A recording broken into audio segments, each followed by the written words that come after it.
সহজ এবং মজাদার রান্নার YouTube channel easy recipe BD নেটওয়ার্কে আপনাদের সবাইকে স্বাগত জানাচ্ছি। আমি রুমানা হাবিব।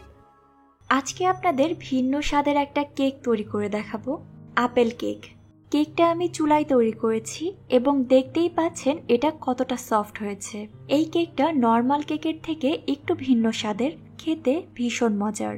ভিডিওটি শুরুর আগেই যারা এখনো আমার চ্যানেলটি সাবস্ক্রাইব করেননি, নিচে সাবস্ক্রাইব বাটনে ক্লিক করে পাশে বেলে একটা ক্লিক করে নিন।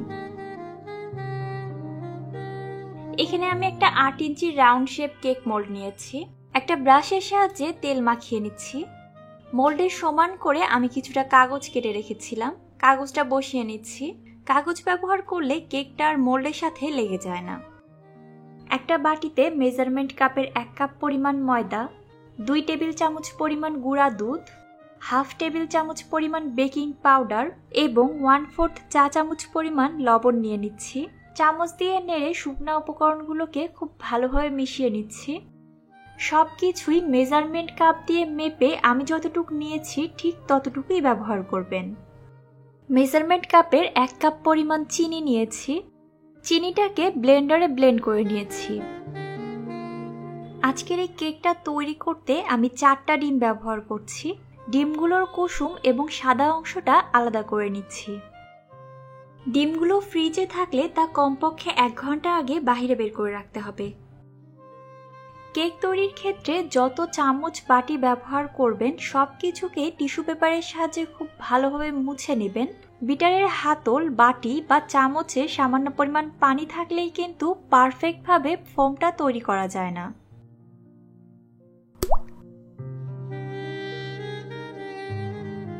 একটা ইলেকট্রিক বিটারের সাহায্যে ডিমের সাদা অংশটাকে ফোম করে নিচ্ছি। বিটারের স্পিডটা প্রথম 1 মিনিট কম থাকবে এবং তারপরে এটাকে ফুল স্পিডে চালিয়ে নিয়েছি। ফোমটা হতে খুব বেশি সময় লাগে না। ইলেকট্রিক বিটার দিয়ে করলে 3 থেকে 4 মিনিটের মাঝেই এরকম ফোম তৈরি হয়ে যায়। দেখুন, বাটিটা উল্টালেও যদি ফোমটা না পড়ে তার মানে এটা পারফেক্টলি হয়ে গেছে। গুঁড়া করে রাখা চিনি এবং 1.25 কাপ পরিমাণ সয়াবিন তেল নিয়ে নিলাম।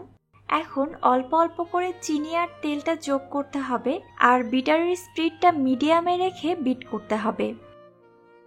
কোনোভাবেই চিনি আর তেলটা একবারে ঢেলে দিবেন না, এটাকে 3 থেকে 4 বারে যোগ করতে হবে। আপনারা চাইলে সয়াবিন তেলের পরিবর্তে গলানো বাটারও ব্যবহার করতে পারেন।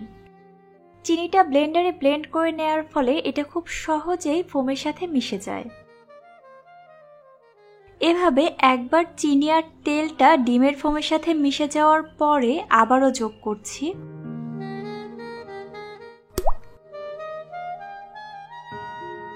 শেষবারের মতো চিনি আর তেলটা দিয়ে দিলাম, আবারও একটু বিট করে নিচ্ছি। দেখতেই পাচ্ছেন ডিমের ফোমটা অনেকটাই ক্রিমি হয়ে এসেছে। এখন একটা একটা করে ডিমের কুসুম যোগ করছি এবং অল্প সময়ের জন্য বিট করে নিচ্ছি। আপনারা চাইলে পুরো কাজটাই নর্মাল এগ বিটারের সাহায্যেও করতে পারেন, তবে ইলেকট্রিক বিটার দিয়ে সময়ও কম লাগে আর কেকের মিশ্রণটাও একদম পারফেক্ট হয়। 1 চা চামচ পরিমাণ ভ্যানিলা এসেন্স যোগ করছি। এতে করে কেকে আর ডিমের এক্সট্রা কোনো গন্ধ থাকে না। ইলেকট্রিক বিটারের কাজ শেষ। দেখুন, ডিমের এই ফোমটা এখন এরকম ক্রিমি স্ট্রাকচারে চলে এসেছে। এখন একটা চালনির সাহায্যে শুকনা উপকরণ থেকে কিছুটা মিশ্রণ নিয়ে এই ডিমের বাটিতে চেলে নিচ্ছি। স্প্যাচুলার সাহায্যে আলতোভাবে মিশিয়ে নিচ্ছি। খুব জোরে জোরে নেড়ে মেশালে ডিমের ফোমটা বসে যাবে আর কেকটা ফুলবে না।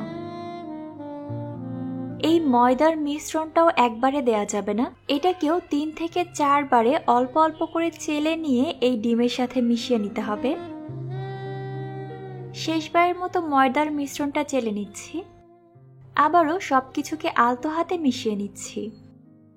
এই শুকনো উপকরণগুলোকে কিন্তু ইলেকট্রিক বিটার দিয়ে মিক্স করতে যাবেন না, এতে করে ফোমটা বসে যেতে পারে। এখানে আমি 2টা আপেল নিয়েছি। বালু বালু টাইপের যে আপেলটা পাওয়া যায় ওইটা ব্যবহার করছি। আপেলগুলোর খোসা ছাড়িয়ে এরকম ছোট টুকরা করে কেটে নিয়েছি। আপেলের টুকরাগুলো কেকের মিশ্রণে দিয়ে আলতো হাতে মাখিয়ে নিচ্ছি। এখন যে মোল্ডটা রেডি করে রেখেছিলাম তার মাঝে এই কেকের ব্যাটারটা ঢেলে নিচ্ছি।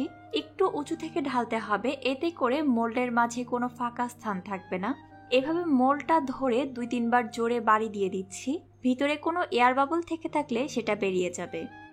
যারা ওভেনে বেক করতে চান 180 ডিগ্রি সেলসিয়াস তাপমাত্রায় ওভেনটাকে 5 মিনিটের জন্য প্রিহিট করে নিতে হবে। তারপর মাঝখানের তাকে কেকটাকে বসিয়ে প্রায় 1 ঘন্টার জন্য এটাকে বেক করতে হবে। সবার সুবিধার্থে আজকের কেকটা আমি চুলায় বেক করছি। চুলায় একটা হাঁড়ি বসিয়ে তাতে 1 স্তর পরিমাণ বালু বিছিয়ে নিতে হবে। এর মাঝে একটা স্টিলের স্ট্যান্ড দিয়ে পাত্রটাকে ঢাকনা দিয়ে ঢেকে চুলার আঁচটা হাই হিটে রেখে 5 মিনিটের জন্য প্রিহিট করে নিতে হবে। 5 মিনিট পর যখন পাত্রটা গরম হয়ে যাবে তখন সাবধানে কেকের মোল্ডটাকে এই পাত্রের মাঝে বসিয়ে দিচ্ছি। ঢাকনা দিয়ে ঢেকে দিলাম। ঢাকনায় কোনো ছিদ্র থাকলে তা কোনো কিছু দিয়ে বন্ধ করে দিতে হবে। এখন চুলার আঁচটা একদম কমিয়ে কেকটাকে বেক করতে হবে প্রায় 1 ঘন্টার জন্য। এই কেকটা হতে সময়টা একটু বেশি লাগে।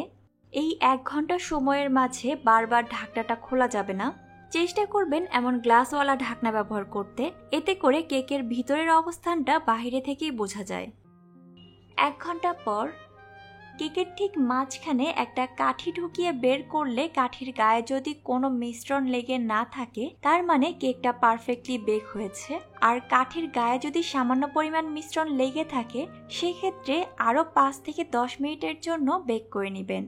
উপরের দিকে এভাবে হাত দিলেও বোঝা যাচ্ছে এটা খুব ভালোভাবেই বেক হয়েছে। কেকটাকে 5 মিনিটের জন্য একটু ঠান্ডা করে নিচ্ছি। তারপর মোল্ড থেকে বের করে কেকের গায়ের কাগজটা আমি খুলে নিচ্ছি। এখন সম্পূর্ণ সাধারণ তাপমাত্রায় আসা পর্যন্ত অপেক্ষা করছি। এখানে আমি পাতলা করে 6 স্লাইস আপেল কেটে নিয়েছি। একটা ফ্রাই প্যানে 1/4 কাপ পরিমাণ চিনি নিয়ে নিলাম। এর মাঝে 1 টেবিল চামচের মতো পানি যোগ করলাম। চুলার আঁচটা মিডিয়ামে রেখে চিনিটা একটু গলিয়ে নিচ্ছি। এর মাঝে স্লাইস করে রাখা আপেলগুলো দিয়ে দিচ্ছি। একটু সময় নিয়ে উল্টিয়ে পাল্টিয়ে আপেলগুলোকে ক্যারামেলাইজ করে নিচ্ছি। একটু খেয়াল রাখবেন চিনিটা যেন পুড়ে না যায়। চিনিটা এরকম হালকা ক্যারামেল হতে শুরু করলেই চুলা থেকে নামিয়ে নিচ্ছি। এই সময়ের মাঝে কেকটাও সাধারণ তাপমাত্রায় চলে এসেছে। ক্যারামেলাইজ করে রাখা আপেলগুলোকে কেকের উপরে ছড়িয়ে দিচ্ছি। আপনারা চাইলে কিন্তু ক্রিম দিয়েও কেকটা ডেকোরেশন করে নিতে পারেন। আমি একটু কাটার পরে ভিতরের দিকটা দেখিয়ে দিচ্ছি। ভিতরের এই আপেলগুলো খেতে অনেকটাই মোরব্বার মতো লাগে, আর উপরের এই ক্যারামেলাইজ করে রাখা আপেলটা এই কেকের টেস্ট দ্বিগুণ বাড়িয়ে দেয়। আপনারা বাসায় বানালেই বুঝতে পারবেন এই কেকটা কতটা মজার। আমার চ্যানেলে আরও অনেক মজার মজার কেকের রেসিপি আছে, আপনারা চাইলে সেগুলোও দেখে নিতে পারেন। আজকের মতো এখানেই বিদায় নিচ্ছি। আল্লাহ হাফেজ।